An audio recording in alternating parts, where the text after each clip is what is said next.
Hello viewers, welcome to my channel Rasoi ঘর। আজ আমি আপনাদের সঙ্গে শেয়ার করব খুবই স্বাস্থ্যকর একটি রেসিপি। খুবই কম উপকরণ দিয়ে আপনারা এই চাইনিজ রেসিপিটি তৈরি করতে পারবেন। এই রেসিপিটি যতটা সহজ তৈরি করা, খেতে ততটাই দুর্দান্ত। এই রেসিপিটি আপনারা বাচ্চা বড় সবাই খেতে পারবেন এবং এটি একটি ফুল মিল হিসাবেও গ্রহণ করতে পারেন। এখানে প্রথমে আমার লাগছে কুচি কুচি করে কেটে নেওয়া পেঁয়াজ এবং সমপরিমাণ রসুন কুচি দেওয়ার চেষ্টা করবেন। আছে পরিমাণ মতো মরিচ কুচি, এখানে আছে রোস্টেড সাদা তিল। এবার এক এক করে উপকরণগুলো আমি একটি বাটির মাঝে নিয়ে নিব। পেঁয়াজ এবং রসুনটা যতটা সম্ভব কুচি করে কাটা যায় ততটা সম্ভব কুচি করে আপনারা কেটে নেবেন। সবার উপরে রসুন কুচিটা দেওয়ার চেষ্টা করবেন। খুব মিহি করে কুচি করে আপনারা রসুনটাকে কেটে নেবেন। এবার উপরে দিয়ে দিচ্ছি সাদা তিল।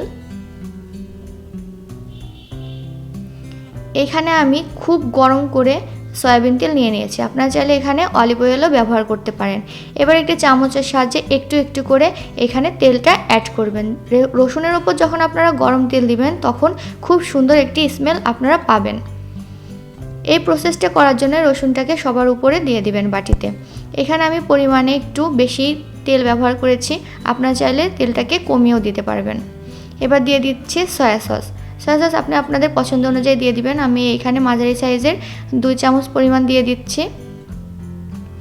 এবার দিয়ে দিচ্ছি হোয়াইট ভিনেগার, আপনারা এখানে চাইলে অ্যাপেল সিডার ভিনেগারও ব্যবহার করতে পারেন। দিয়ে দিচ্ছি স্বাদ অনুযায়ী চিনি। যারা চিনি খেতে পছন্দ করেন না বা চিনি খান না তারা চিনিটাকে বাদ দিয়ে তৈরি করবেন। দিয়ে দিচ্ছি স্বাদ অনুযায়ী লবণ। যেহেতু এখানে আমি সয়া সস ব্যবহার করেছি সেহেতু লবণটাকে আমি একটু বুঝে শুনেই ব্যবহার করব।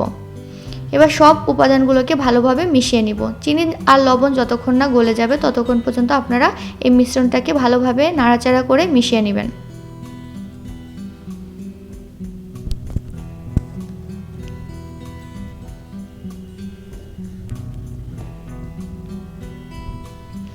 এবার একটি পাত্রে আমি জল গরম করে নিয়েছি এবং দিয়ে দিচ্ছি পরিমাণ মতো লবণ। যেহেতু এই পাত্রে আমি তেল গরম করেছিলাম সেজন্য আমি এক্সট্রা কুকিং অয়েল ব্যবহার করছি না, আপনারা এখানে একটু তেল ব্যবহার করবেন। এবার আমি এভাবে কেটে রাখা পুঁইশাকগুলোকে দিয়ে দিব। দেখতেই পাচ্ছেন আমি পাতাগুলোকে এভাবে আস্তই রেখেছি এবং কচি অংশটা ব্যবহার করেছি, এখানে কোনো শক্ত ডাঁটা ব্যবহার করিনি। এবার এটাকে আমি দিয়ে দিচ্ছি ফুটন্ত গরম জলের ভেতর। ভালো করে ডুবিয়ে 2 থেকে 3 মিনিটের মতো বয়েল করে নেবেন। খুব বেশি সিদ্ধ করতে যাবেন না, তাহলে এর ক্রাঞ্চিনেসটা আপনারা পাবেন না। সিদ্ধ হবে কিন্তু একটু মুচমুচে লাগবে। দেখতে পাচ্ছেন রংটাও ঠিক আছে এবং সিদ্ধ হয়ে গিয়েছে। এবার আমি জল থেকে তুলে নিচ্ছি।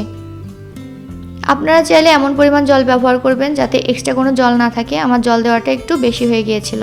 অনেকেই বলতে পারেন যে পুষ্টি উপাদান চলে গিয়েছে, আপনাদের যদি সেটা মনে হয় তাহলে আপনারা জল কমিয়ে দিবেন যাতে সিদ্ধ করার পর খুবই কম পরিমাণ জল বেঁচে থাকে।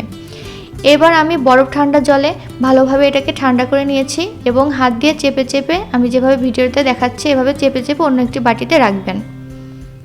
আপনারা চেষ্টা করবেন যে বরফ ঠান্ডা জলে এটাকে চুবিয়ে রাখতে যাতে ওভারকুক না হয়ে যায়। এবার তৈরি করে রাখা সসটা আমি উপর থেকে ঢেলে দিয়ে দিচ্ছি।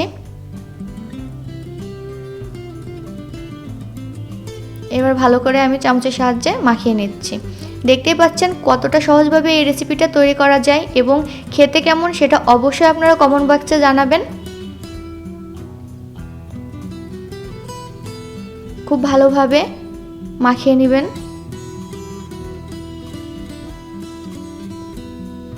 আমার ভিডিও যদি আপনাদের ভালো লেগে থাকে তাহলে আমার চ্যানেলকে অবশ্যই সাবস্ক্রাইব করবেন এবং পাশে থাকা বেল আইকনটি প্রেস করবেন এবং বন্ধুদের সঙ্গে আমার এই রেসিপিগুলো শেয়ার করবেন।